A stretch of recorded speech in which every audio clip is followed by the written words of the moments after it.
नमस्कार दोस्तों, आप सभी का स्वागत है माई B2 क्लासेस यूट्यूब चैनल पर। दोस्तों, आज हम जल संसाधन और जल संरक्षण के बारे में पढ़ेंगे। पिछली क्लास में हमने बहुत से अच्छे टॉपिक पढ़े थे। राजस्थान का परिचय, प्राचीन सभ्यताएं, राजस्थान का भौतिक स्वरूप और राजस्थान से संबंधित बहुत से अच्छे टॉपिक हमने पढ़े। अगर आपको सारी क्लासेस एक साथ देखनी है तो इस वीडियो के डिस्क्रिप्शन में आपको हमारे कोर्स का लिंक मिल जाएगा, जो बिल्कुल फ्री ऑफ कोर्स आपको मिलेगा। उसका आपको कोई पैसा नहीं देना है। वहाँ पर यूट्यूब की सारी क्लासें आपको सीरियल नंबर से मिल जाएगी। ठीक है, तो ये हो गई बात। और अब आज हम जल संसाधन और संरक्षण से संबंधित नए टॉपिक स्टार्ट कर रहे हैं, जिसमें सारे जो अच्छे स्टेटमेंट है वो मैं आपको बताऊंगा। और आपकी प्रतियोगी परीक्षाओं में ये स्टेटमेंट बहुत ही ज़्यादा काम आएंगे। और आप अगर इन क्लासों को सच्चे मन से देखेंगे और 2-3 बार रिवीजन कर लेंगे अच्छे से, तो आप कंपटीशन की दौड़ में हमेशा आगे रहेंगे। क्योंकि मैं जो कॉन्सेप्ट आपके सामने लेके आ रहा हूँ ये कई बार पुरानी भर्ती परीक्षा में पूछे गए क्वेश्चन है और NCERT का जो डिट्टो कंटेंट है वो मैं आपको यहाँ पर पढ़ा रहा हूँ। ठीक है, इसमें आपके किसी भी प्रकार की कोई दिक्कत नहीं आएगी और ऑथेंटिसिटी के नाम से भी आपको कोई दिक्कत नहीं आने वाली है। ठीक है, तो चलिए आज की इस मज़ेदार क्लास को शुरू करते हैं। आज हम नदियों के बारे में पढ़ेंगे, बांध के बारे में पढ़ेंगे और झील के बारे में पढ़ेंगे। ठीक है दोस्तों, कुछ स्टेटमेंट मैं बोल के सुना दूंगा और कुछ ज़्यादा इंपॉर्टेंट होंगे वो मैं आपको बोर्ड पे लिख के बता दूंगा। ठीक है, तो चलिए शुरू करते हैं आज का बहुत ही मज़ेदार टॉपिक। और हाँ, एक बात और, आप इस चैनल को सब्सक्राइब कर लो और लाइक भी ज़रूर कर देना, क्योंकि ऐसे स्टडी से रिलेटेड बहुत ही अच्छे क्लासेस मैं आपके लिए लेकर आता हूँ। अगर आप हमारा सपोर्ट करेंगे तो हम आपके लिए और भी अच्छा कंटेंट बनाने का प्रयास करेंगे, क्योंकि मैं खुद भी कंपटीशन एग्जाम की कंटिन्यू तैयारी कर रहा हूँ। ठीक है, तो आपके सामने वो चीज़ें लेके आऊँगा तो आप अच्छे से उन चीज़ों को रिलेट कर पाएंगे, पढ़ पाएंगे, समझ पाएंगे और अपने कंपटीशन एग्जाम में जो आंसर है वो सही कर पाएंगे। ठीक है, और अब आज का टॉपिक हम स्टार्ट करते हैं दोस्तों। तो राजस्थान की जल विभाजक रेखा से शुरू करते हैं। ठीक है, चलिए सबसे पहले हम यहाँ पर एक छोटा सा प्लस का निशान बना देते हैं। इससे अपन राजस्थान को दिखाते हैं, अपना देसी राजस्थान का मैप है। ठीक है, तो अब दोस्तों यहाँ से यहाँ तक एक पर्वतमाला निकलती है जिसको हम बोलते हैं अरावली। क्या कहते हैं दोस्तों? अरावली। ठीक है, तो जो ये अरावली है यहाँ पर लिख देता हूँ, अरावली। ठीक है, ये जो अरावली है ये जल विभाजक रेखा है। क्या है दोस्तों?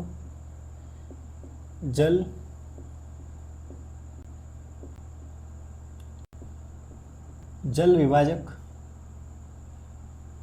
रेखा। यानी ये होता है कि यहाँ से जो नदियाँ निकलती है, इधर वाली नदियों का जल इधर आता है और इधर वाली नदियों का जल इधर जाता है। तो यहाँ से जल इधर और यहाँ से इधर, यानी जल को 2 भागों में बांटने का काम करती है। इसीलिए हम इस अरावली को क्या कहते हैं दोस्तों? जल विभाजक रेखा कहते हैं। क्या कहते हैं? जल विभाजक रेखा। नेक्स्ट, अगला हमारा स्टेटमेंट है, राजस्थान के अपवाह तंत्र को कितने भागों में बांटा गया है? तो दोस्तों आप खुद देख रहे हैं, कुछ नदियाँ तो इधर जा रही है, इधर जो जा रही है वो कहाँ जा रही है? बंगाल की खाड़ी में। कहाँ जा रही है? बंगाल की खाड़ी में। ठीक है, और कुछ नदियाँ जा रही है इधर इस डायरेक्शन में और कुछ इस डायरेक्शन में ना। इसको हम कहते हैं अरब सागर। अरब सागर। ठीक है, तो अब ये दो टाइप हो गए, एक तो बंगाल की खाड़ी और दूसरा क्या हो गया? अरब सागर। और एक और आता है, कुछ नदियाँ पहुंच नहीं पाती, किसी पॉइंट पर जाकर रुक जाती है। तो इस प्रकार की जो ये नदियाँ होती ना, इनको अंतः प्रवाही कहते हैं। अंतः प्रवाही। तो 3 प्रकार के डिवीज़न हमने दे दिए। पहली नदियाँ वो जो बंगाल की खाड़ी में जाती है, दूसरी नदियाँ वो जो अरब सागर में जाती है, और तीसरी नदियाँ कहीं नहीं जाती है, अपने राजस्थान के अंदर ही रहती है।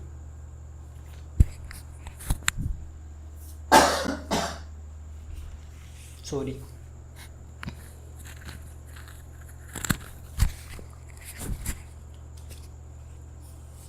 चलिए अगला स्टेटमेंट देखते हैं।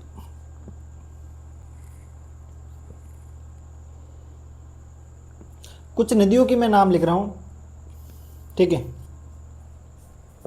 एक तो है बनास, कौन सी नदी है दोस्तों, बनास। फिर एक नदी है काली सिंध, एक नदी है काली सिंध। बनास हो गई, काली सिंध हो गई, पार्वती, कौन सी वती, पार्वती। और अगली है चंबल, कौन सी नदी, चंबल। ये जो नदियाँ है ये कहाँ पर जाकर गिरती है, बंगाल की खाड़ी में। ठीक है दोस्तों, याद रखिएगा। अब मैं कुछ नदियों के नाम यहाँ पर लिख रहा हूँ, ठीक है। सीरियल नंबर डालने की ज़रूरत नहीं है, वैसे बिंदु बना देता हूँ, आपको पता रहेगा। ये चारों नदियाँ और उसके अलावा भी बहुत सी नदियाँ, मुख्य मुख्य नदियाँ मैंने यहाँ लिखी है। अब अरब सागर की बात कर देते हैं। तो अरब सागर में कौन कौन सी जाती है, एक तो जाती है माही, एक जाती है लूणी, और एक जाती है साबरमती। कौन सी जाती है, साबरमती। एक और है पश्चिमी बनास, पश्चिमी बनास। एक और कौन सी है, पश्चिमी बनास। तो ये जो नदियाँ है दोस्तों, ये कहाँ पर जाती है, अरब सागर में। ये चीज़ आप याद रखिएगा। फिर अगला स्टेटमेंट है, इनकी कहाँ लिखूँ, यहाँ लिख दूँ, अंतःप्रवाही की, यहाँ लिख देते हैं। चलो, सबसे पहली नदी में लिखूँगा अंतःप्रवाही में घग्गर, घग्गर नदी, ठीक है। फिर अगली नदी है कांतली, कांतली नदी। कौन सी नदी, कांतली, घग्गर, कांतली। फिर अगली है साबी नदी, कौन सी नदी, साबी नदी। फिर अगली नदी है रूपारेल, रूपारेल। इसके बाद जो नदी आती है वो है मेंथा, मेंथा नदी। 1 2 3 4 5 ये नदियाँ अंतःप्रवाही नदी है। तो आप बड़े आराम से देख सकते हैं दोस्तों। सबसे पहले हमने देखा जो अरावली पर्वतमाला है, जल विभाजक का काम करती है। अरावली पर्वतमाला से कुछ नदियाँ जाती है इधर बंगाल की खाड़ी में, कुछ नदियाँ जाती हैं इधर किसमें, अरब सागर में, और कुछ नदियाँ कहीं नहीं जाती, राजस्थान के अंदर रहती है। इनको हम क्या कहते हैं, अंतःप्रवाही। कोई पूछे बंगाल की खाड़ी में जाने वाली नदी कौन सी है, पेयर बनाने के लिए, ग्रुप बनाने के लिए, या इनमें से 2-4 नदियाँ मिक्स करके दे दें, फिर ऑप्शन पूछे ए और बी सही, बी और सी सही, ठीक है। कुछ भी कथन कारण बना के दे, चाहे वो स्टेटमेंट मतलब 4 स्टेटमेंट दे दे और फिर दे, कैसे भी देगा आप आराम से सोल्व कर पाएंगे। बस आपको ध्यान रखना है बंगाल की खाड़ी में कौन कौन सी नदी जाती है, बनास, काली सिंध, पार्वती और चंबल। अरब सागर में कौन कौन सी जाती है, माही, लूणी, साबरमती और पश्चिमी बनास। अंतःप्रवाही नदियाँ कौन कौन सी है बताओ जल्दी से, घग्गर, कांतली, साबी, रूपारेल और मेंथा नदी। ये चीज़ आप याद रखिएगा, ठीक है। तो अब यहाँ तक का मामला मैंने आपको बता दिया है। अब आगे देखते हैं।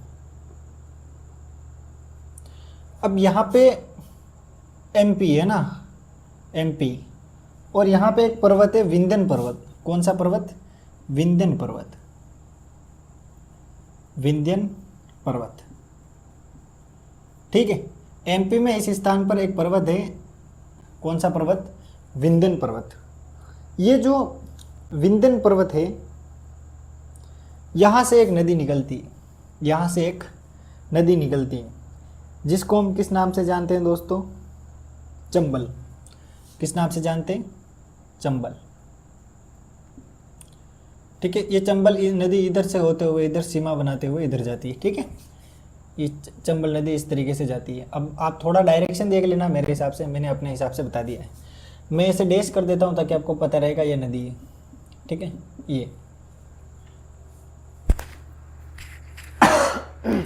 सॉरी, अगला प्रश्न है, स्टेटमेंट है, राजस्थान की सबसे लंबी, ठीक है, राजस्थान की सबसे लंबी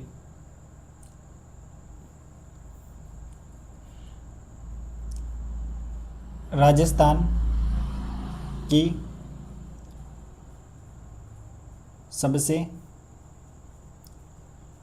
लंबी और वर्ष भर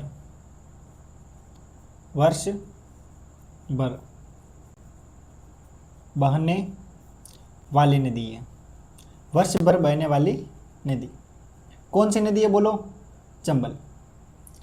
ये जो चंबल नदी है ये राजस्थान की सबसे लंबी नदी है। राजस्थान की, इसका मतलब क्या हुआ? राजस्थान के अंदर की नहीं है, यानी राजस्थान से होकर गुजरती है, याद रखिएगा। फिर अगला प्रश्न है,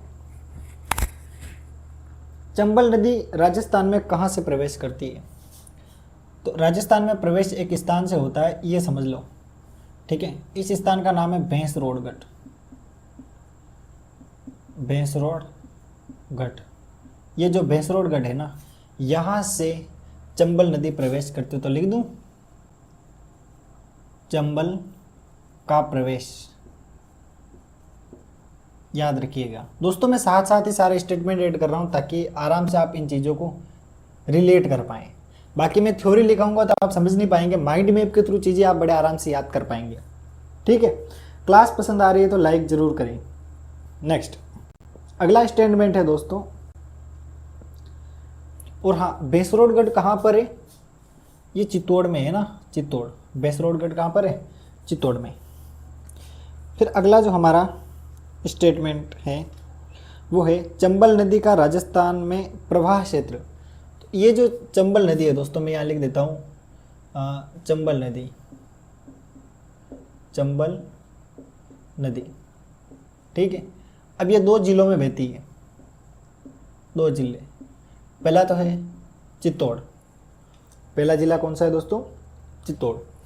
और दूसरा जिला है कोटा, याद रखेगा, चित्तौड़ और कोटा, इन दोनों में कौन सी नदी बहती है?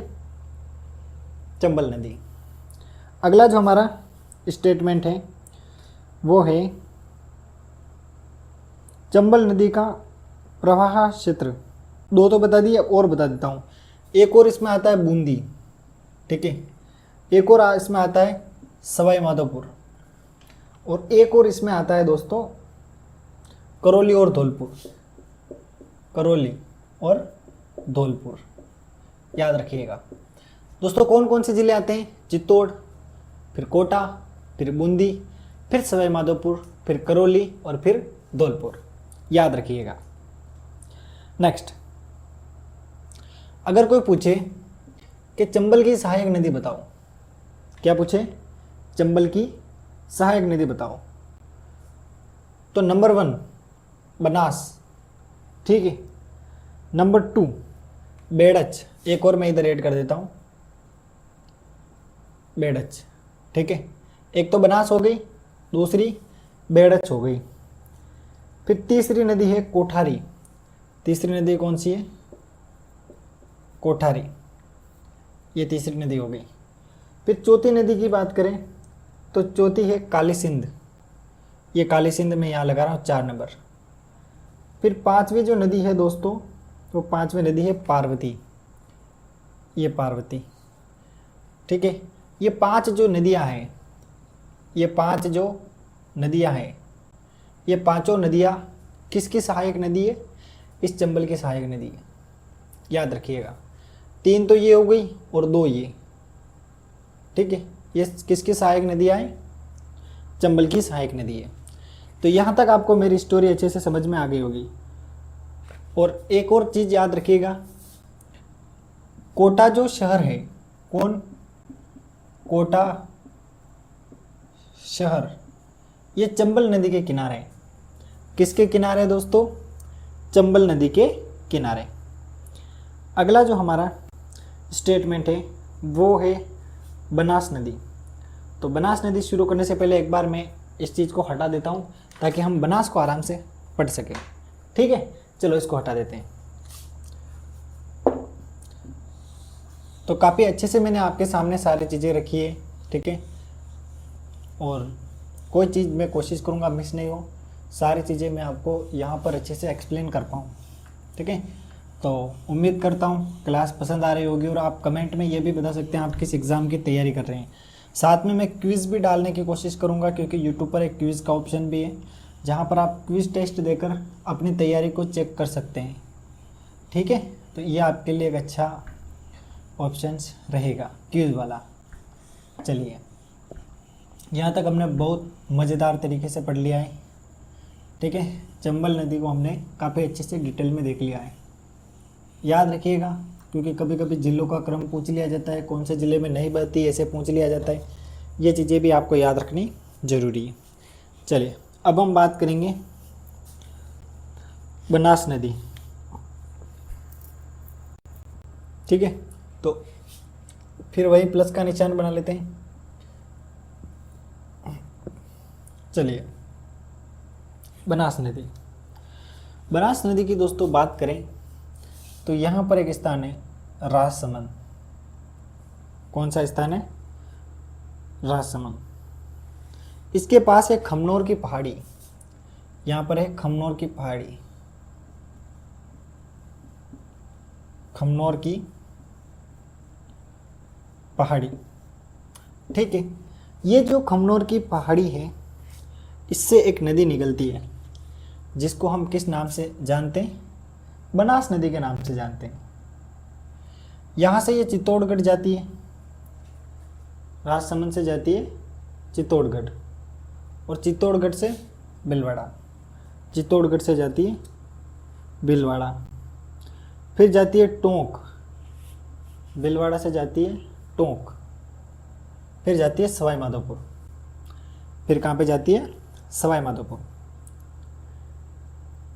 और फिर ये मिल जाती है चंबल में। फिर ये कहाँ पर मिल जाती है? चंबल में। चंबल में मिलती है। कौन मिलती है दोस्तों? बनास, बनास। याद रखिएगा, बनास नदी के बारे में बताया मैंने। किसके बारे में? बनास नदी के बारे में।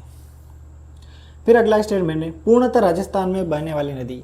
ये नदी राजस्थान से बाहर नहीं निकलती है, तो लिख देते हैं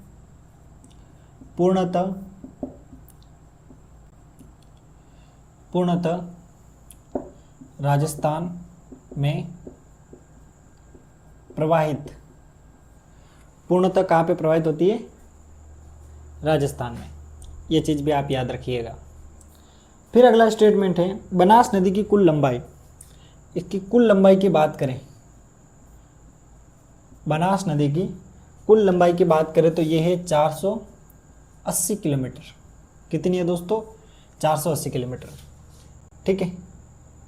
1, 2, 3 स्टेटमेंट मैंने आपको बनास के बारे में बता दिया है, बनास, ओके। फिर अगला स्टेटमेंट है टोंक और सवाई माधोपुर शहर। 2 शहर हैं, एक तो टोंक और एक है सवाई माधोपुर शहर। ये दोनों शहर है, क्या है? शहर। किस नदी के किनारे? बनास के किनारे। टोंक और सवाई माधोपुर किस नदी के किनारे बताओ? बनास के किनारे। याद रखिएगा। फिर अगला स्टेटमेंट है दोस्तों बनास की सहायक नदी। बनास की सहायक नदी, सहायक नदी। बनास की सहायक नदी की बात करें तो एक तो है मैनाल। एक नदी का नाम क्या है दोस्तों? मैनाल। और दूसरी नदी का नाम है कोठारी। मैनाल प्लस कोठारी। ये दोनों जो नदियाँ है ना, ये किसकी सहायक है? बनास की सहायक है। और भी है दोस्तों, एक और आप लिख दीजिए, बेड़च। बेड़च नदी के बारे में मैंने आपको पहले भी बताया था। और एक नदी और है खारी। कौन सी नदी है? खारी नदी है। खारी नदी। मैनाल, कोठारी, बेड़च और खारी, ये चारों जो नदियाँ हैं ये बनास की सहायक नदियाँ हैं, ठीक है। लूणी नदी का उद्गम स्थल अजमेर के गोविंदगढ़ में किन 2 धाराओं से होता है? बहुत अच्छा। अजमेर का गोविंदगढ़ देख लेते हैं। अजमेर किधर गया? ये रहा। अजमेर का गोविंदगढ़ कहाँ है? गोविंदगढ़, अजमेर का गोविंदगढ़ इस मैप में नहीं है, फिर भी हम समझ लेते हैं। राजसमंद, भीलवाड़ा, ऊपर अजमेर। राजसमंद, भीलवाड़ा, अजमेर, ये है अजमेर। ठीक है, ये अजमेर है। यहाँ पर एक पहाड़ी गोविंदगढ़, कौन सी पहाड़ी है दोस्तों? गोविंदगढ़। ठीक है, ये याद रखिएगा। अब यहाँ से दो धाराएं आती है, यहाँ से दो धाराएं आती है। पहले इसका प्रवाह क्षेत्र देख लेते हैं। अजमेर से सीधा ये जाती है नागौर। अजमेर से किधर जाएगी? नागौर। और नागौर से ये जाएगी पाली। नागौर से कहाँ जाएगी दोस्तों? पाली की तरफ जाएगी। नागौर से पाली किधर गया? अच्छा, इधर आएगी। नागौर से पाली, फिर जोधपुर। अच्छा, जोधपुर होते हुए बाड़मेर, जालोर। जोधपुर, जोधपुर, ये जोधपुर है ना, ऐसे आएगी। जोधपुर के बाद जोधपुर, बाड़मेर, जालोर, जोधपुर, पाली, फिर आएगी पाली। पाली के बाद बाड़मेर। अच्छा, इसी तरीके से आएगी ना, बाड़मेर, फिर ये पहुंचेगी जालोर, फिर ये कहाँ पे पहुंचेगी? जालोर, ये। ठीक है, तो इस नदी का नाम मैं आपको बता देता हूँ, लूणी नदी। कौन सी नदी? लूणी। ये लूणी नदी है। ये कौन सी नदी है दोस्तों? लूणी नदी। इसका प्रवाह क्षेत्र मैंने आपको बता दिया, अजमेर से निकलती है। अजमेर से किधर जाएगी? अजमेर से नागौर जाएगी, नागौर से जोधपुर, जोधपुर से बाड़मेर, और बाड़मेर से बाड़मेर, पाली और जालोर में आएगी। ठीक है, ये याद रखिएगा। ये प्रमुख जिले हैं जिसमें नदी बहती है। और अभी लेटेस्ट अपडेट के अकॉर्डिंग अभी ये बालोतरा के अंदर इंक्लूड है ना। अब बालोतरा के अंदर इंक्लूड है, क्योंकि बालोतरा भी नया जिला बना है ना, तो बालोतरा के अंदर इंक्लूड है। तो यहाँ पर मैं जिलों के नाम आप कहो तो लिख दूँ। मैं लिख देता हूँ अजमेर, ठीक है, नागौर, अजमेर, नागौर। नागौर के बाद होगा जोधपुर, फिर होगा जोधपुर के बाद होगा बालोतरा, बालोतरा। और आप इसका अपडेटेड कोई करेक्शन हो तो मेरे को ज़रूर बताना। फिर ये जाएगी पाली और जालोर, पाली और जालोर। ठीक है, इन जिलों में आती है अजमेर, नागौर, जोधपुर, बालोतरा, पाली और जालोर। ये जिले याद रखिएगा। फिर अगला स्टेटमेंट है दोस्तों, अगला जो स्टेटमेंट है वो है लूणी नदी किस स्थान से खारी होना प्रारंभ हो जाती है। तो ये जो दोस्तों बालोतरा है, यहाँ से यह खारी होना प्रारंभ हो जाती है। कैसी होना? खारी होना शुरू, खारी होना शुरू। यहाँ से यह नदी खारी होना शुरू हो जाती है। ये चीज़ भी आप याद रखिएगा।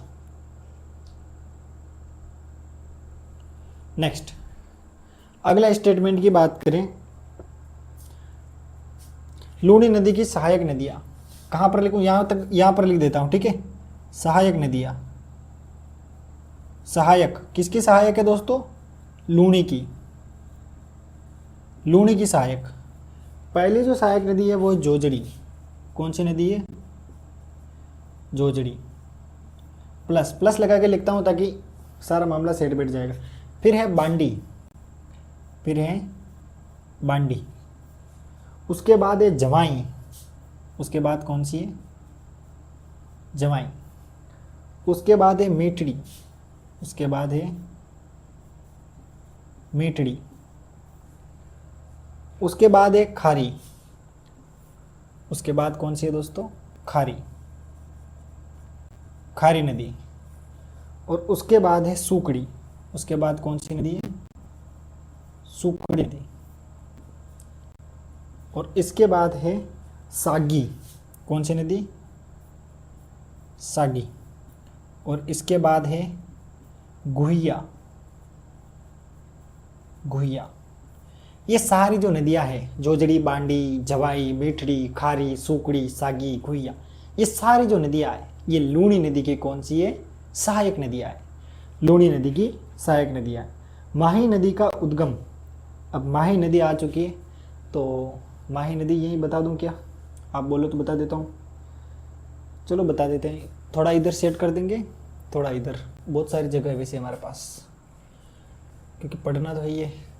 चलो अब सुनो मेरी बात। माही नदी की हम बात करें तो मध्य प्रदेश के विंध्यन पर्वत से होता है, विंध्याचल पर्वत, ठीक है। एमपी के, सॉरी थोड़ा इधर लगा देते हैं, यहाँ पे एमपी का एक पर्वत है, क्या नाम है? विंध्यन पर्वत या विंध्याचल पर्वत, विंध्याचल लिख देता हूँ, ठीक है, जैसा है वैसे लिख देते हैं। एमपी विंध्याचल पर्वत, विंध्याचल पर्वत, यहाँ से एक नदी इस तरीके से निकलती है, इसको बोलते हैं माही नदी। कौन सी नदी? माही नदी। अब माही जो नदी है ये बांसवाड़ा और प्रतापगढ़ में बहती है, बांसवाड़ा और प्रतापगढ़ में। तो मैं लिख देता हूँ बांसवाड़ा प्लस प्रतापगढ़, और डूंगरपुर के साथ सीमा बनाती है, ये भी लिख देते हैं, डूंगरपुर सीमा है ना, सीमा बनाती है। नेक्स्ट,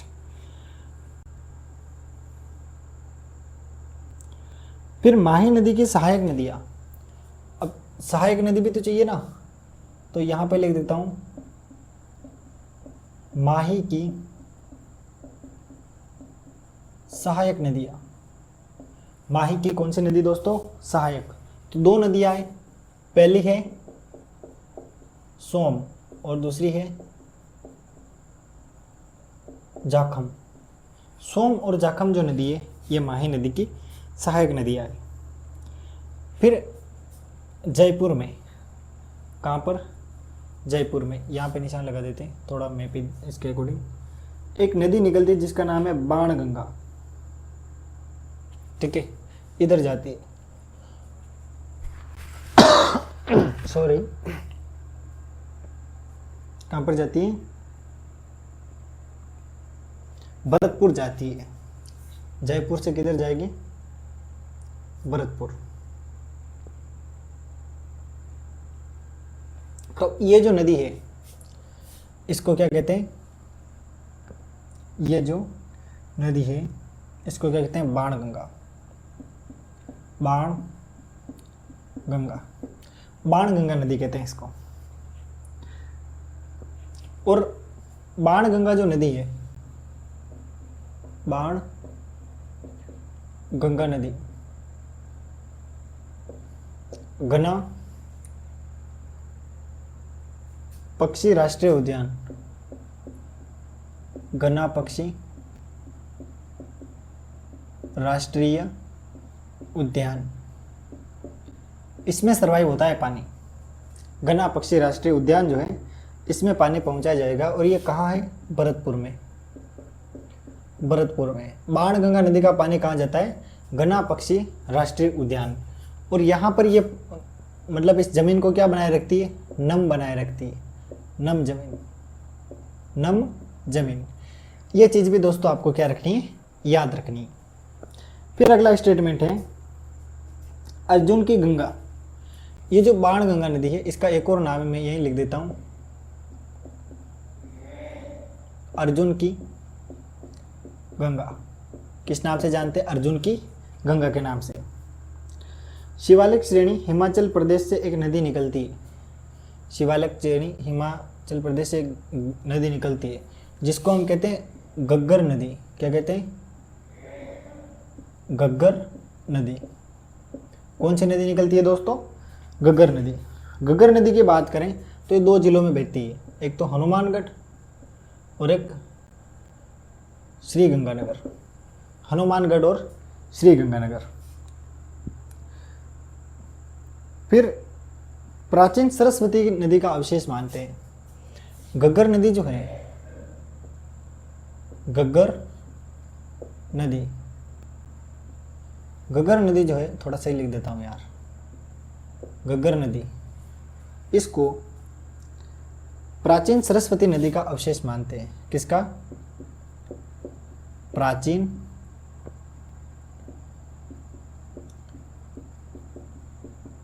सरस्वती नदी का अवशेष मानते हैं। कौन सी नदी का? प्राचीन सरस्वती नदी का अवशेष मानते। नदी घाटी परियोजनाओं को प्रधानमंत्री जवाहरलाल नेहरू ने क्या कहा? बहुत अच्छा क्वेश्चन है। चलो इसको हटा देते हैं, फिर लिखते हैं, ताकि थोड़ा लिखने में भी मजा आएगा। चलो इसको हटा देता हूँ। एक बार तो मैंने क्या क्या बताया आप देख लो। हमने बाणगंगा, बेड़च, माही और लूणी नदी के बारे में पढ़ा। मैंने थोड़ा मैप के थ्रू चीज़ें क्लियर करने की कोशिश की ताकि आप आराम से समझ सकें। चंबल नदी में मिलती है कौन? बनास। राजस्थान में प्रवाहित नदी है, कुल लंबाई 480 किलोमीटर है। ठीक है। फिर यहाँ पर हमने खमनोर की पहाड़ी एमपी विंध्यन पर्वत से, खमनोर की पहाड़ी जो राजसमंद है यहाँ से हमने एक नदी निकाली थी। ठीक है। और फिर हमने माही नदी निकाली थी एमपी के विंध्यन पर्वत से। ठीक है। सहायक नदियाँ हमने देख ली, मेनाल, कोठारी, बेड़च और खारी। ठीक है। और इधर हमने देख ली ये कौन कौन सी नदियाँ, ये सारा हमने पढ़ लिया है। एक बार आप इसको आराम से अच्छे से देख लेना। माही नदी की सहायक नदी बता दी मैंने, सोम और जाखम। बांसवाड़ा और प्रतापगढ़ मुख्य जिले डूंगरपुर से सीमा बनाती है। फिर मैंने बाणगंगा नदी के बारे में बताया, इसका एक नाम है अर्जुन की गंगा। घना पक्षी राष्ट्रीय उद्यान जो है, इसमें पानी ये नदी पहुंचाती है और वहाँ की जमीन नम बनाए रखने के लिए उपयोगी है। फिर हमने बात की घग्गर नदी के बारे में, प्राचीन सरस्वती नदी के अवशेष हम इसको मानते हैं। ठीक है। फिर लूणी नदी की बात हमने यहाँ कर रखी है। ठीक है। अजमेर, नागौर, जोधपुर, बालोतरा, पाली और जालोर। ठीक है। फिर बालोतरा से नदी खारी होना शुरू हो जाती है। सहायक नदियाँ इसकी मैंने आपको बता दी, जोजड़ी, बांडी, जवाई, मेठड़ी, खारी, सुकड़ी, सागी और गोहिया। तो टोंक और सवाई माधोपुर शहर जिस नदी के पास स्थित है वो है चंबल। ये बात भी मैंने आपको बता दी। तो चलिए, उम्मीद करता हूँ यहाँ तक की स्टोरी आपको समझ में आ गई होगी। ठीक है। अब हम आगे का प्रोसेस पढ़ना स्टार्ट करते हैं। आगे की प्रोसेस पढ़ना क्या करते हैं, स्टार्ट करते हैं। पहले ये मैं मिटा देता हूँ ताकि आप आराम से आगे का कॉन्सेप्ट समझ सकें।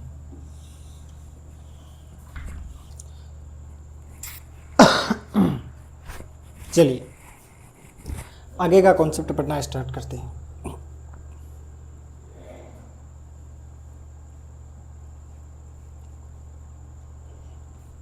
एक टर्म्स आता है नदी घाटी परियोजना। नदी घाटी परियोजना। ठीक है। इसको जवाहरलाल नेहरू इन्होंने क्या कहा? इन्होंने कहा आधुनिक भारत के मंदिर, आधुनिक भारत के मंदिर। याद रखिएगा, नदी घाटी परियोजना को जवाहरलाल नेहरू ने क्या कहा? आधुनिक भारत के मंदिर। फिर अगला स्टेटमेंट है, चंबल नदी घाटी परियोजना किस किस के बीच है? तो चंबल नदी घाटी है ना, चंबल नदी घाटी परियोजना किस किस के बीच है?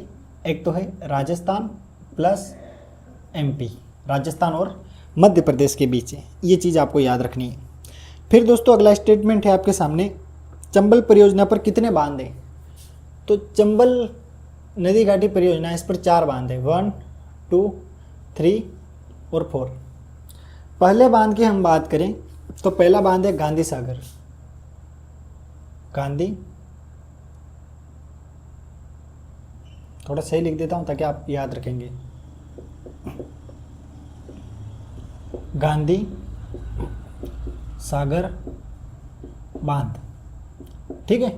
गांधी सागर बांध की बात करें तो ये मंदसौर एमपी में, कहाँ पर? मंदसौर एमपी में। फिर हम बात करें राणा प्रताप सागर, राणा प्रताप सागर। राणा प्रताप सागर बांध की हम बात करें तो ये है चित्तौड़ में, ये कहाँ पर है? चित्तौड़ में। फिर है जवाहर सागर, जवाहर सागर। जवाहर सागर की हम बात करें तो ये मिलेगा कोटा में। और एक और लिख देता हूँ मैं, कोटा बैराज।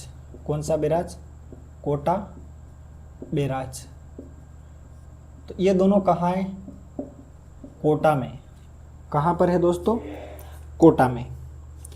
फिर माही बजाज सागर बांध, माही बजाज सागर बांध परियोजना है ना, मैं लिख देता हूँ माही बजाज सागर बांध परियोजना। ये किस किस के बीच है बताओ? एक तो है अपना प्यारा राजस्थान और एक है गुजरात। याद रखिएगा, माही बजाज सागर बांध परियोजना किस किस के बीच है? राजस्थान और गुजरात। फिर एक परियोजना आती है बीसलपुर परियोजना। कौन सी परियोजना? बीसलपुर। बीसलपुर परियोजना जो है, ये परियोजना है बनास नदी पर। कौन सी नदी पर है? बनास नदी पर। अब ये कौन से जिले में, ये आप बताओगे कमेंट बॉक्स में। कौन से जिले में, ये कौन बताएगा? आप बताओगे, ठीक है? ये आपको बताना है, ठीक है? या खाली जगह भर देना। बीसलपुर परियोजना कहाँ पर है, ये आपको बताना है। अब ये जो परियोजना है ना दोस्तों, बीसलपुर परियोजना, इसका पानी किस किस को दिया जाता है? इसका पानी दिया जाता है एक तो जयपुर, ठीक है, एक अजमेर और एक टोंक। इन तीनों को कौन सा पानी मिलता है? बीसलपुर परियोजना का। फिर एक ऐसी परियोजना जिसका नाम है सरदार सरोवर, सरदार सरोवर। सरदार सरोवर परियोजना की बात करें तो इसमें 4 राज्य, कितने राज्य हैं? 4। कौन कौन से मैं आपको बता देता हूँ। एक तो इसमें है गुजरात, एक इसमें है एमपी, एक है महाराष्ट्र, और फिर इसमें है राजस्थान। फिर इसमें है राजस्थान। इन सब की संयुक्त परियोजना है जिसको हम किस नाम से जानते हैं? सरदार सरोवर परियोजना। अब ये किस नदी पर है? ये जो सरदार सरोवर परियोजना है ये नर्मदा नदी पर है। कौन सी नदी? नर्मदा।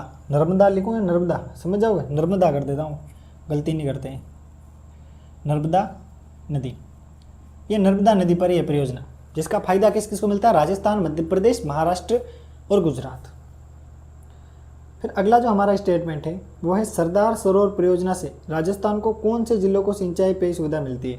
तो एक तो अपने राजस्थान के कौन से जिले शामिल है, ये आगे लिख देता हूँ। एक तो है जालोर, एक तो कौन सा जिला है? जालोर। और एक और कौन सा जिला है दोस्तों? एक और जिला है बाड़मेर। एक और जिला कौन सा है? बाड़मेर। इन दोनों जिलों को क्या मिलती है? जलापूर्ति मिलती है। फिर अगला स्टेटमेंट है दोस्तों, जवाई परियोजना किस नदी पर है? तो यहां लिख देता हूं जवाई परियोजना। जवाई परियोजना की बात करें तो ये जवाई नदी पर है। कौन सी नदी पर है? जवाई नदी पर। जवाई परियोजना कौन सी नदी पर है? जवाई नदी पर। अब कौन से जिले में? पाली में। पाली में है ना, नदी यही है, जवाई नदी और जवाई परियोजना। और स्थान कौन सा बता दिया मैंने? पाली। सोम कमला अंबा परियोजना, एक परियोजना और है, स्टार कर देता हूँ ताकि कौन कौन सी परियोजना आपको ध्यान रहे, ठीक है? चलिए, ये सारे काम की चीज़ मैंने आपको बता दी। हाँ, जवाई परियोजना के बाद हम किसकी बात करते हैं? सोम कमला अंबा। कौन सी अंबा? सोम, कमला, अम्बा। सोम, कमला, अम्बा परियोजना की अगर हम बात करें तो ये जो परियोजना है ये डूंगरपुर में है। कहाँ पर है दोस्तों? डूंगरपुर में। ठीक है, ये चीज़ याद रखिएगा। फिर अगला जो हमारा स्टेटमेंट है दोस्तों वो है कौन सी नदी पर है? तो सोम नदी पर है। ये परियोजना किस पर है? सोम नदी। सोम, कमला, अम्बा परियोजना कौन सी नदी पर है दोस्तों? सोम नदी। फिर मानसी वाकल परियोजना, एक परियोजना है जिसका नाम है मानसी वाकल परियोजना। वाकल परियोजना, मानसी वाकल परियोजना की बात करें दोस्तों तो ये है उदयपुर में। कहाँ पर है? उदयपुर। मानसी वाकल परियोजना कहाँ पर है दोस्तों? उदयपुर में। फिर अगला स्टेटमेंट है आपके सामने जाखम परियोजना। कौन सी परियोजना? जाखम परियोजना। जाखम परियोजना की दोस्तों हम बात करें तो ये प्रतापगढ़ में है। कहाँ पर है? प्रतापगढ़। जाखम परियोजना कहाँ पर है? प्रतापगढ़ में। और नदी जाखम नदी है। नदी कौन सी है? जाखम नदी है, तो इसको याद रखने की ज़रूरत ही नहीं है। फिर अगला स्टेटमेंट जिलों की नगरी, ये लिख देता हूँ। जिलों की नगरी कौन सी है बताओ? उदयपुर। जिलों की नगरी के नाम से किसको जानते हैं? उदयपुर। फिर है जयसमंद झील। अब मैं जिलों के बारे में बताऊं,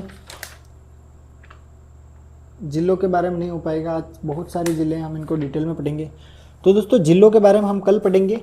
आज मैं आपको इस टॉपिक का एक भाग ही करा पाऊँगा, कल हम इसका दूसरा भाग भी कर लेंगे क्योंकि ये पार्ट काफ़ी ज़्यादा है। ठीक है, तो आज हम इस क्लास को यहीं पर एंड करेंगे। टाइम भी काफ़ी हो चुका है दोस्तों, लगभग 45 मिनट्स हो चुके हैं आज की क्लास को रिकॉर्ड होते हुए, और अभी तक बहुत सारे स्टेटमेंट यहाँ पे पड़े हुए हैं। और कल हम आजीविका के प्रमुख क्षेत्र इसको भी साथ लपेटे में ले लेंगे। फिर 9 और 10 दो लेसन रहेंगे, इन दोनों लेसन को हम अगली क्लास में करेंगे। नमस्कार दोस्तों, आप सभी का स्वागत है माय बी2वन क्लासेस यूट्यूब चैनल पर। हम पढ़ रहे हैं जल संसाधन एवं संरक्षण के बारे में। तो आगे के जो स्टेटमेंट है उनको पढ़ना हम शुरू करते हैं। तो यहाँ पर हम जिलों के बारे में अब पढ़ने वाले हैं, तो मैं आपको सारी चीज़ें समझा देता हूँ। दोस्तों सबसे पहली जो झील आती है वो है जयसमंद। कौन सी झील है?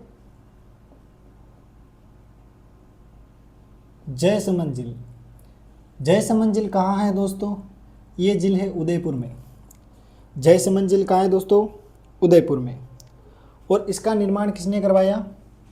इसका निर्माण जय सिंह ने करवाया। किसने करवाया दोस्तों? जय सिंह। जय सिंह। नेक्स्ट, जयसमंद झील का निर्माण कब हुआ? तो 1687 से 1691 के बीच। 1687 से 1691 के बीच। ठीक है, तो ये 3 पॉइंट आप याद रखिएगा। अगर आपको कोई पूछे जयसमंद झील जो है ये कहाँ है, तो आपको बताना है उदयपुर में। फिर अगर आपको कोई पूछे जयसमंद झील का निर्माण किसने करवाया, तो क्या बताएंगे? जय सिंह ने करवाया। फिर कब करवाया? तो 1687 से 1691 के बीच। आगे का स्टेटमेंट देखते हैं। आगे का स्टेटमेंट है दोस्तों, जयसमंद झील का निर्माण कौन सी नदी पर है? तो गोमती नदी पर है। कौन सी नदी पर है दोस्तों? गोमती नदी। ये जो गोमती नदी है ना, इस पर बनी हुई है जयसमंद झील। गोमती नदी, इस गोमती नदी पर जयसमंद झील बनी हुई है। अगला जो दोस्तों स्टेटमेंट है आपके सामने वो है विश्व की मीठे पानी की सबसे बड़ी, यहाँ मैं लिखूँगा विश्व की मीठे पानी की सबसे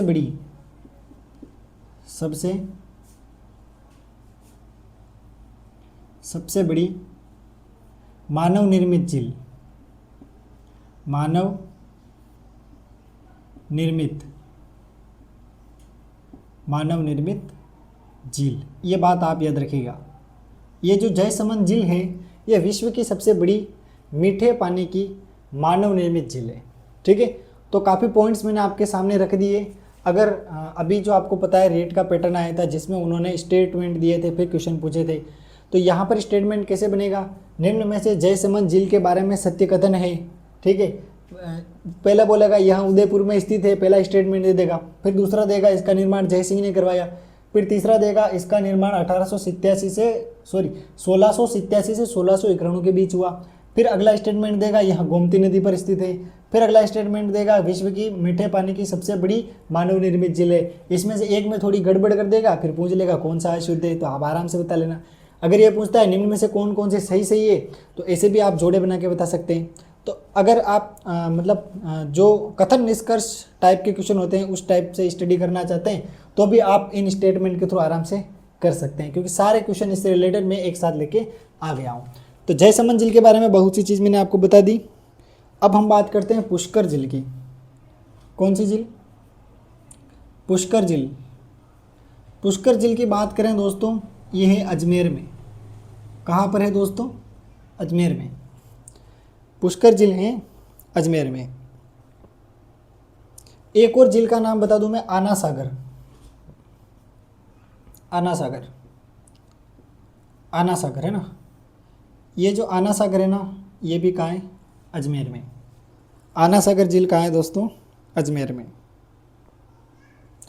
अगर कोई पूछे नक्की झील के बारे में, कौन सी झील? नक्की झील।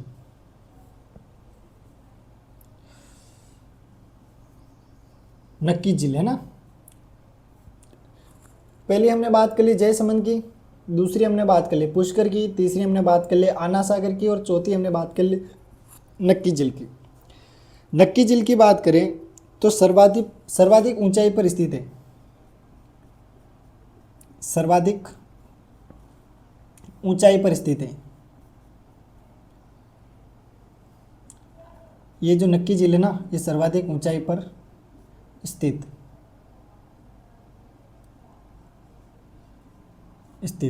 कौन सी झील है? ये प्राकृतिक झील है। प्राकृतिक झील है। नक्की झील कौन सी दोस्तों? प्राकृतिक झील। यहाँ तक आपको पूरी मेमोरी दिमाग में बैठ गई होगी और समझ में भी आ गया होगा जो मैं कहना चाहता हूँ। चलिए, ये काफ़ी अच्छे स्टेटमेंट 4 झीलों के बारे में मैंने आपको बता दिए। अब अगर आपको कोई पूछे नक्की झील कहाँ है तो क्या बताएंगे? माउंट आबू। माउंट आबू कहाँ है? सिरोही। माउंट आबू सिरोही। तो ये स्टेटमेंट्स आपको याद रखने हैं।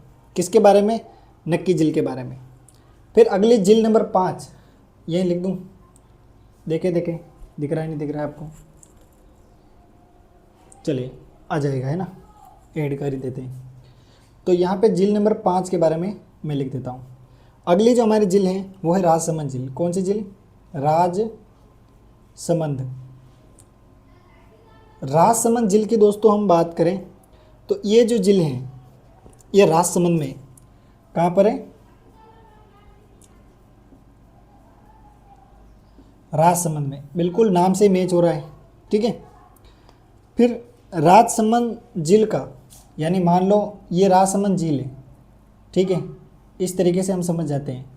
तो अब राजसमंद झील का जो उत्तरी भाग है, यानी ये वाला भाग, ठीक है, उत्तरी भाग, ये जो उत्तरी भाग है ना, इसको हम कहते हैं नौ चौकी पाल। क्या कहते हैं? नौ चौकी पाल। राजसमंद झील को हम क्या कहते हैं दोस्तों? नौ चौकी पाल। फिर हम बात करते हैं जोधपुर की। मैं यहाँ लिख देता हूँ ताकि आप समझ पाए। जोधपुर,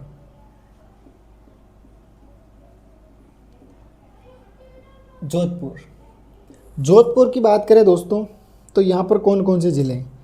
एक तो है बालसमंद। कौन सी समंद?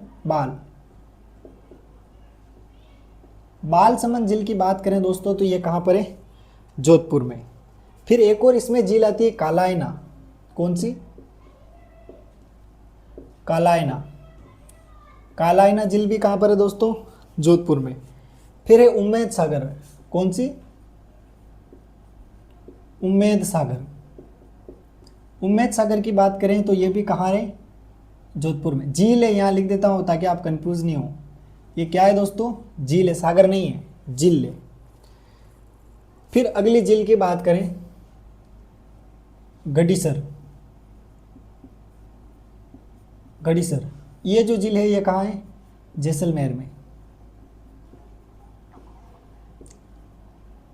जैसलमेर में। कहाँ पर है दोस्तों? जैसलमेर में। तो 5 झील मैंने यहाँ बता दी। ये हो गई हमारी 6ठी झील, ये हो गई हमारी 7वीं झील, ये हो गई हमारी 8वीं झील, और ये हो गई हमारी 9th वाली झील। ठीक है, तो यहाँ तक आपको स्टोरी समझ में आ गई होगी। फिर आगे की झील की बात करें तो 10 नंबर पर आती है गेब सागर। गेब सागर। गेब सागर झील की बात करें तो ये है डूंगरपुर में। ये कहाँ पर है? डूंगरपुर। गेब सागर झील कहाँ है दोस्तों? डूंगरपुर में। फिर एक और झील आती है कोलायत, 11 नंबर। कौन सी झील है? कोलायत। कोलायत झील की बात करें तो ये मिलेगी बीकानेर में। कहाँ पे मिलेगी? बीकानेर। कोलायत झील हमें कहाँ मिलेगी दोस्तों? बीकानेर। कौन सी झील बताई दोस्तों मैंने? कोलायत झील। ये आपको याद रखना है। नेक्स्ट आगे हम बात करते हैं सिलीसेट झील। कौन सी सेट? 12 नंबर। सिलीसेट। सिलीसेट झील की बात करें तो ये मिलेगी हमें अलवर में। कहाँ मिलेगी दोस्तों? अलवर में। फिर हम बात करते हैं सांबर झील, 13 नंबर है ना। कौन सी झील है? सांबर झील। सांबर झील। सांबर झील जो है ये मिलेगी जयपुर, अजमेर, नागौर। कहाँ मिलेगी? जयपुर, अजमेर और नागौर। इन तीन जिलों में आती है। सांबर झील कहाँ है? जयपुर, अजमेर और नागौर। अब मेरे हिसाब से ये नया ज़िले के अकॉर्डिंग डीडवाना में आती होगी। ठीक है, नए ज़िले के अकॉर्डिंग ये किस में आती होगी? डीडवाना में। ठीक है, जयपुर, अजमेर और डीडवाना। ये चीज़ आप याद रखना। कौन सी झील के बारे में बताया मैंने? सांबर झील के बारे में। ठीक है, चलो आगे का लिखवाता हूँ। अगली है पंचपदरा झील। पंचपदरा झील, ठीक है, 14 नंबर।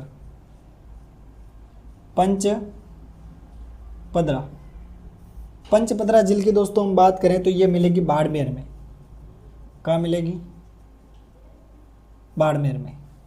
पंचपदरा झील की हम बात करें, पंचपदरा झील क्लास, हाँ,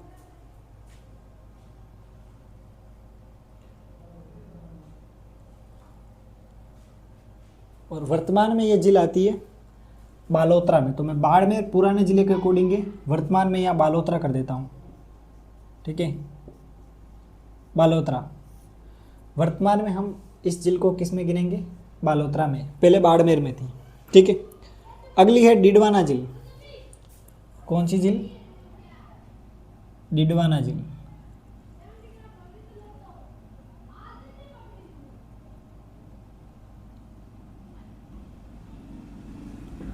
डीडवाना झील हम कहाँ ढूंढे? चलो इसको अभी हम स्किप कर देते हैं, मैं बता दूंगा, और आपको पता है तो आप ज़रूर बता देना। ठीक है, क्योंकि डीडवाना अलग से ज़िला बन चुका है, तो अभी इसकी झील कहाँ है मेरे को आइडिया नहीं है, इसका मैंने अभी चेक नहीं किया है। डीडवाना झील का आप बता देना। ठीक है, जोधियाना, पांडोली, खीमसर, मुंडवा, खरनाल, ताउसर, बड़ी खाटू, सांजू, बूटाजी, डेगाना, मेड़ता, रेवड़ी, भेरुंदा। फिर यहाँ पे है पीलवा, बकरी, परबतसर, बडू, केनसरिया, कुराड़ा, कच्चीपुर, मकराना, बूट्स, लूंदा, मारोट, कुचामन सिटी, चित्तावा, बूटसू, मोलासर, दिनपुरा, गाढ़ा, मीठड़ी, डिब्बी, जोधा और लाडनू। ठीक है, ये डीडवाना झील का आप बताओगे सर्च करके। डीडवाना का आप बताओगे। ठीक है, डीडवाना झील का, ये मैं क्वेश्चन मार्क्स कर रहा हूँ। फिर अगला है लूणकरण झील। कौन सी झील? लूणकरण झील। लूणकरण झील की हम बात करें तो ये है बीकानेर में। मैं यहाँ लिख देता हूँ लूणकरण झील। लूणकरण झील, लूणकरण झील की बात करें तो ये कहाँ पर है? बीकानेर में। बीकानेर। लूणकरण झील कहाँ है दोस्तों? बीकानेर में। फिर है पोखरण झील। पोखरण, कौन सी? पोखरण। पोखरण झील की बात करें तो ये अपन को मिलेगी जैसलमेर में। तो 17 नंबर करके लिख देता हूँ पोखरण।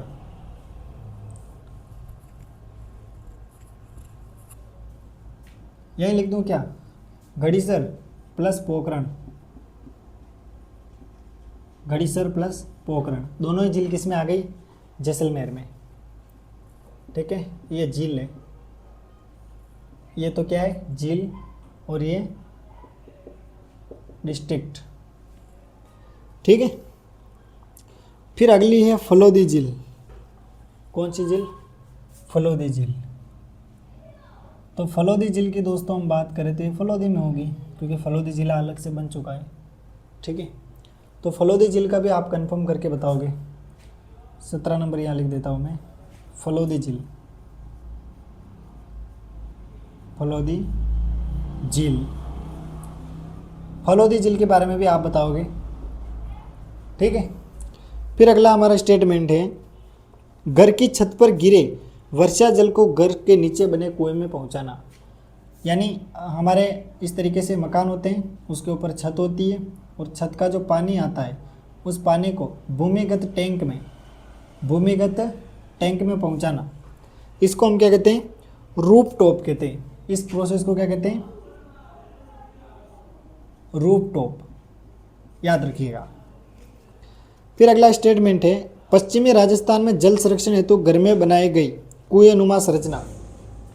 ठीक है, तो इसको कहते हैं टाका। टाका कहाँ बनता है?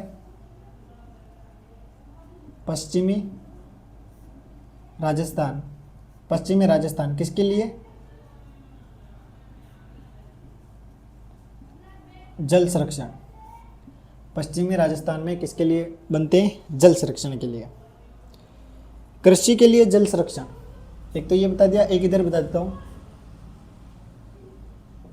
कृषि के लिए जल संरक्षण, जल संरक्षण, इसको हम कहते हैं खड़ीन। क्या कहते हैं? खड़ीन। कृषि के लिए जो जल संरक्षण करते हैं उसको हम क्या कहते हैं? खड़ीन। और वर्षा का जल रोककर जमीन का जल स्तर बढ़ाया जाता है। वर्षा का जल को क्या किया जाता है? रोका जाता है। फिर जमीन के जल स्तर को बढ़ाया जाता है, उसको जमीन में डाल के। और इस प्रकार की संरचना को हम क्या कहते हैं दोस्तों? जोहड़ कहते हैं। क्या कहते हैं दोस्तों? जोहड़। फिर यहाँ पर ये आज का अच्छा खासा स्टेटमेंट मैंने आपको समझा दिया। एक बार क्विक रिकॉल करा देता हूँ, फिर आगे के पढ़ते हैं। देखो, सबसे पहले मैंने जयसमंद झील के बारे में बताया। मैंने क्या बताया? जयसमंद झील कहाँ है? उदयपुर में। किसने बनाई? जय सिंह ने बनाई। कब बनाई? 1687 से 1691 के बीच। कौन सी नदी पर है? गोमती नदी पर। विश्व की सबसे बड़ी मीठे पानी की मानव निर्मित झील कौन सी झील है बताओ? जयसमंद झील। फिर मैंने बताया पुष्कर झील कहाँ पर है? अजमेर में। आना सागर झील भी कहाँ है? अजमेर में। नक्की झील सबसे ज़्यादा ऊंचाई पर स्थित है, नक्की झील। प्राकृतिक झील है नक्की झील, माउंट आबू सिरोही में स्थित है। फिर मैंने बताया राजसमंद झील के बारे में। राजसमंद झील की बात करें तो राजसमंद में, और ये इस तरीके से अगर झील है तो इसके उत्तरी भाग में एक संरचना है जिसको हम क्या कहते हैं? नौचुकी पाल। फिर मैंने बताया जोधपुर में कौन कौन सी झील है? बालसमंद, कालायना, उम्मेद सागर। ठीक है। फिर मैंने बताया घड़ीसर झील और पोखरण झील कहाँ है? जैसलमेर में। गैप सागर झील कहाँ है? डूंगरपुर में। कोलायत झील बीकानेर में। सिलीसेट झील अलवर में। सांबर झील जयपुर, अजमेर और नागौर तीनों में आती है। ठीक है, फिर मिलता है पंचपत्रा झील बालोतरा में। डीडवाना आप बताओगे, फलोदी आप बताओगे। ठीक है, तो ये मैंने आपको सारी चीज़ें अच्छे से समझा दी है। तो जयपुर, अजमेर और यहाँ पे दोस्तों मेरे को डाउट लग रहा है, मैं आपको बता देता हूँ। यहाँ पे आप डीडवाना कर लीजिएगा। ठीक है, डीडवाना। ठीक है, बाद में मैं ये चीज़ मैं आपको कंफर्म करके बता दूंगा। अगर कुछ चेंजेस होगा ना तो मैं अगली क्लास में बता दूंगा। बाकी आपको ये ध्यान रखना है। चलिए आगे के स्टेटमेंट है उनको पढ़ना शुरू करते हैं। पहले मैं इसको हटा देता हूँ ताकि हम आराम से इन चीज़ों को पढ़ पाएँ। तो दोस्तों यहीं तक थी आज की क्लास, जिसमें मैंने आपको ये सारा मटेरियल अच्छे से समझा दिया है। हमारी अगली जो क्लास रहने वाली है वो क्लास रहने वाली है दोस्तों आजीविका के प्रमुख क्षेत्र के बारे में। यानी आजीविका के कौन कौन से क्षेत्र हैं उसके बारे में हमारी अगली क्लास रहने वाली है। तो दोस्तों इस क्लास को आपने यहाँ तक देखा, उसके लिए आपका बहुत बहुत धन्यवाद। मिलेंगे किसी नेक्स्ट क्लास में, तब तक के लिए जय हिंद, जय भारत।